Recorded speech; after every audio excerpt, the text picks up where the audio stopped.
Motorola has officially launched the Edge 60 Neo as the latest budget model from the brand's Edge 60 series. The phone comes with an IP68/IP69 rating, it weighs 174 grams and is 8.09 mm thin.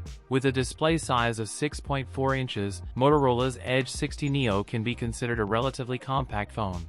It sports a POL panel with a 1.5K resolution, LTPO tech for 120Hz variable refresh rate, up to 3000 nits of peak brightness. The Edge 60 Neo is equipped with the MediaTek Dimensity 7400 SoC, which is paired with up to 12 GB of RAM and 256 GB of internal storage. The rear has a 50MP Sony LYT700C main camera, a 12MP ultra-wide-angle lens, and a 10MP telephoto shooter with 3x optical zoom. You get a 32MP shooter on the front for selfies. The phone packs a 5000 mAh battery, which is an improvement over last year's model. It supports 68W wired and 15W wireless charging.